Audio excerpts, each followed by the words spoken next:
14 de febrero de 2013, 9:47 am. Banco Privatnobank, Kiev, Ucrania. Un empleado de contabilidad llamado Víctor abre su correo electrónico. Entre docenas de mensajes rutinarios, hay uno del Departamento de Recursos Humanos. Asunto: actualización urgente de política salarial. Víctor hace clic. En ese instante, sin saberlo, Víctor acaba de abrir la puerta a la operación de cibercrimen más sofisticada de la historia. Un robo que tomaría 2 años en ejecutarse completamente. Un robo donde los ladrones nunca tocaron una bóveda, nunca amenazaron a un cajero, nunca forzaron una cerradura, pero robaron $1.000 millones. Y lo más aterrador es que lo hicieron simplemente observando. Durante los siguientes 6 meses, algo extraño comenzó a suceder en más de 100 bancos alrededor del mundo, desde Rusia hasta Estados Unidos, desde China hasta Europa. Los cajeros automáticos escupían dinero sin que nadie los tocara. Cuentas bancarias se vaciaban sin dejar rastro. Millones de dólares desaparecían de los balances contables como si nunca hubieran existido. Pero esta no fue una operación de hackers ordinaria. No hubo demandas de rescate, no hubo caos digital, no hubo alarmas, solo silencio. Y una pregunta que atormentaría a las agencias de ciberseguridad del mundo entero. ¿Cómo es posible que alguien robe $1.000 millones sin que nadie se dé cuenta hasta que es demasiado tarde? La respuesta está en una técnica tan simple que resulta aterradora, y todo comenzó con un correo electrónico. Para entender esta historia, hablé con Dmitry Volkov, investigador principal de Kaspersky Lab, la firma de ciberseguridad rusa que finalmente descubrió la operación Karbanak en 2014. También consulté los informes forenses del FBI, Europol e Interpol, así como el análisis técnico publicado por la Unidad de Investigación y Análisis Global de Kaspersky, conocida como GREAT, y las entrevistas con Juan Andrés Guerrero Saade, investigador senior de seguridad que rastreó a los operadores de Karbanak durante años. Lo que descubrieron fue una operación de una complejidad sin precedentes. No estábamos hablando de un grupo de hackers adolescentes en un sótano. Esto era una organización criminal con estructura corporativa, turnos de trabajo de 8 horas y un nivel de paciencia que desafiaba toda lógica del cibercrimen moderno. Porque estos hackers hicieron algo que ningún criminal digital había hecho antes. Se tomaron su tiempo, meses de tiempo. Y eso lo cambió todo. Volvamos a Víctor, ese empleado de contabilidad en Kiev. El correo que abrió parecía completamente legítimo. Venía de una dirección que imitaba perfectamente el dominio interno del banco. El logo era correcto, el formato era correcto. Hasta la firma digital coincidía con la del jefe de recursos humanos. El archivo adjunto era un documento Word, Política Salarial 2013.doc. Esto es lo que se llama spear phishing, un ataque de phishing altamente personalizado. No es el típico correo de un príncipe nigeriano. Es una falsificación tan precisa que engañaría incluso a empleados entrenados en ciberseguridad. Cuando Víctor abrió ese documento, un código malicioso oculto en una macro de Word se activó silenciosamente. Este código se llama Karbanak, o Anunnaki, una variante sofisticada del malware Carverb, originalmente diseñado para robar información bancaria de usuarios individuales. Pero este grupo lo había modificado, perfeccionado. El malware hizo 3 cosas inmediatamente. 1. Se instaló en el sistema de Víctor sin generar ninguna alerta de antivirus. Utilizó técnicas de evasión que le permitían parecer un proceso legítimo de Windows. 2. Estableció lo que se llama un backdoor, una puerta trasera permanente hacia el sistema del banco. Incluso si Víctor apagaba su computadora, el malware sobreviviría y se reconectaría con sus operadores. 3. Comenzó a propagarse lateralmente a través de la red interna del banco. Como un virus biológico saltando de célula en célula, Karbanak infectó servidor tras servidor, utilizando credenciales robadas y vulnerabilidades del sistema. En 48 horas, los hackers tenían acceso completo a la red interna del Privatnobank. Pero aquí está lo extraordinario. No robaron nada. todavía. Durante los siguientes 60 a 90 días, en algunos casos hasta 4 meses, los operadores de Carbanak hicieron algo completamente inusual en el mundo del cibercrimen. Absolutamente nada. Bueno, técnicamente no es cierto. Lo que hicieron fue observar. Kaspersky Lab descubrió más tarde que Carbanak incluía un módulo de grabación de video. Los hackers podían ver las pantallas de los empleados en tiempo real, podían grabar sesiones completas de trabajo, podían ver cada clic, cada transacción, cada password introducido. Imagina esto. Eres un contador en un banco. Cada día, durante meses, alguien al otro lado del mundo está observando cada movimiento que haces. Conocen tu rutina, saben qué software usas, han visto cómo verificas las transferencias, han memorizado los protocolos de seguridad. Te conocen mejor de lo que te conoces a ti mismo. Lo que nos sorprendió fue el nivel de paciencia. La mayoría de los ciberdelincuentes entran, roban lo que pueden en horas o días y salen. Carbanak observó. Estudiaron el flujo de trabajo completo del banco, aprendieron quién tenía qué privilegios, identificaron los puntos débiles en los procesos humanos, no solo en los sistemas técnicos. Los operadores de Carbanak se enfocaron en 3 departamentos clave. Primero, contabilidad y administración de cuentas, donde se podían manipular balances sin levantar sospechas inmediatas. Segundo, operaciones de cajeros automáticos, donde podían programar dispensaciones remotas de efectivo. Tercero, sistemas de procesamiento de pagos internacionales, como SWIFT, donde las transferencias de millones de dólares ocurrían rutinariamente. Y mientras observaban, los hackers tomaban notas meticulosas. Crearon manuales internos sobre cómo operaba cada banco infectado. Documentaron cada vulnerabilidad, cada empleado clave, cada ventana de oportunidad. Estaban construyendo un plan de robo perfecto. Antes de revelar exactamente cómo ejecutaron el robo, si estás disfrutando esta investigación y quieres ver más contenido como este, sobre crímenes, tecnología y las historias más extraordinarias del mundo real, suscríbete al canal y activa las notificaciones. Y déjame saber en los comentarios, ¿crees que tu banco estaría protegido contra un ataque como Carbanak hoy en día? La respuesta podría sorprenderte. Ahora volvamos al robo más sofisticado de la historia.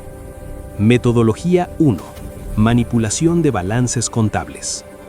La primera técnica era la más elegante y la más difícil de detectar.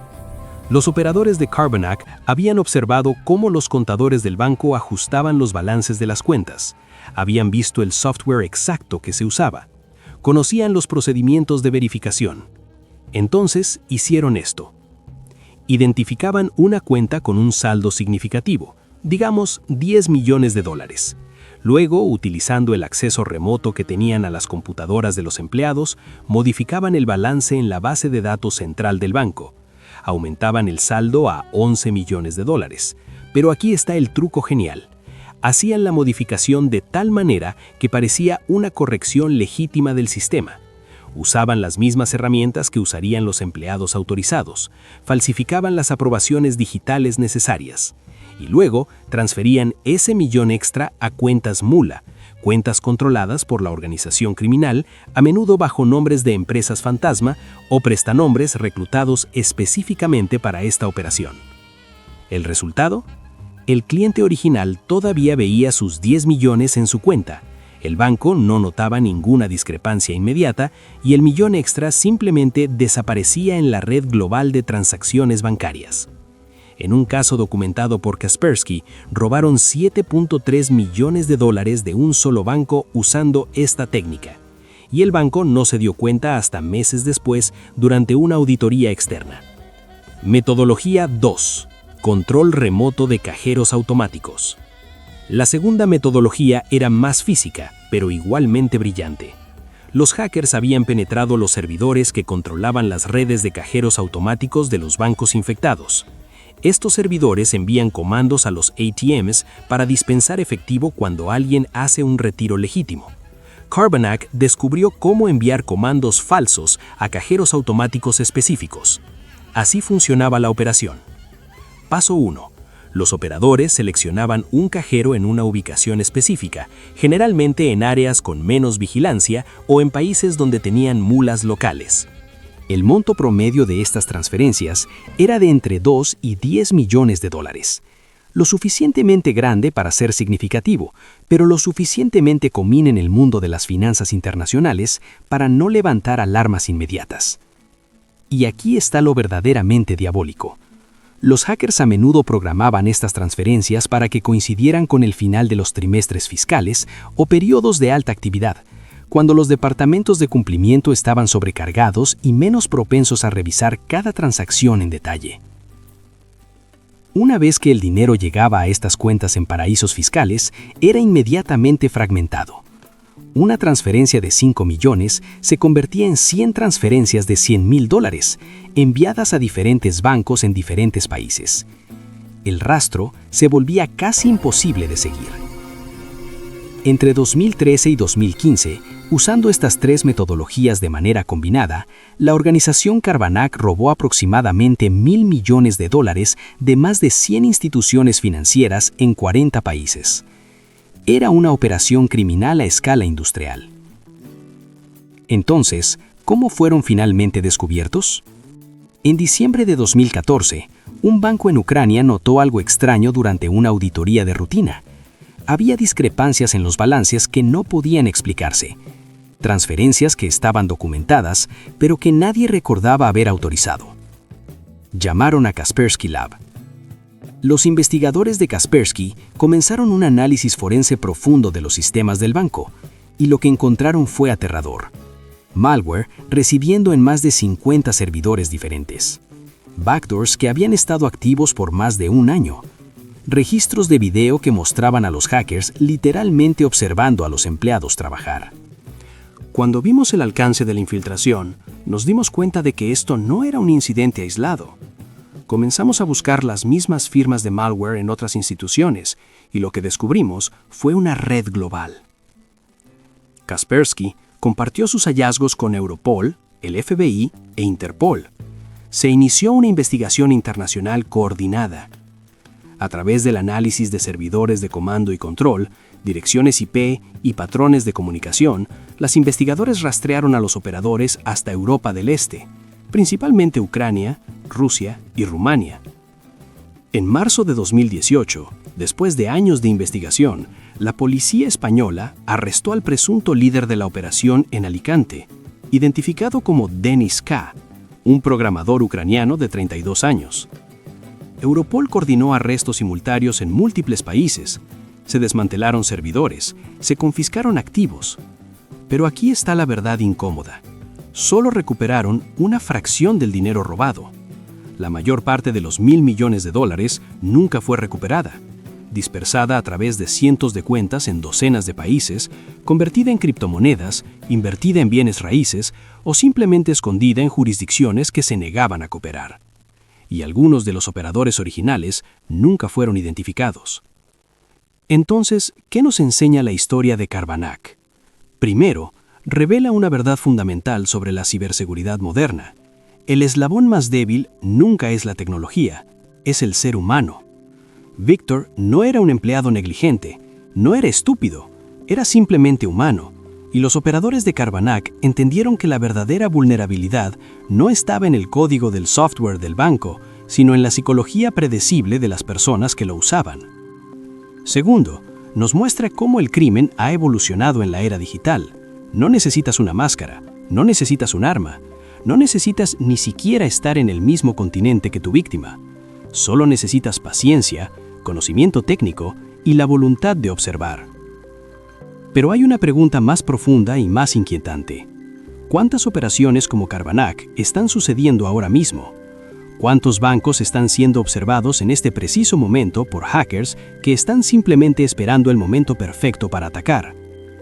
Según un informe de 2023 del Banco Mundial, se estima que entre el 1 y el 2% del PIB global, eso es más de $2.000 millones, se pierde cada año por crímenes financieros, incluidos los ciberataques. Y la mayoría nunca se reporta públicamente, porque los bancos temen el daño reputacional. Carbanak no fue un caso aislado. fue simplemente el que se hizo público. Desde entonces han surgido variantes más sofisticadas: Cobalt Group, Silence y Metel. Cada una aprende de las anteriores, cada una es más difícil de detectar, y mientras los sistemas bancarios se vuelven más digitalizados, más conectados, más dependientes del código y las redes, las oportunidades para los delincuentes digitales solo se multiplican. La próxima vez que hagas una transferencia bancaria desde tu teléfono, piensa en esto. En algún lugar del mundo, alguien podría estar observando, esperando, aprendiendo, y cuando sepan lo suficiente, actuarán. Esto fue Carbanak, el robo de $1.000 millones que cambió para siempre nuestra comprensión del crimen en la era digital. Y la pregunta que deberíamos hacernos no es si volverá a suceder, es ¿cuándo?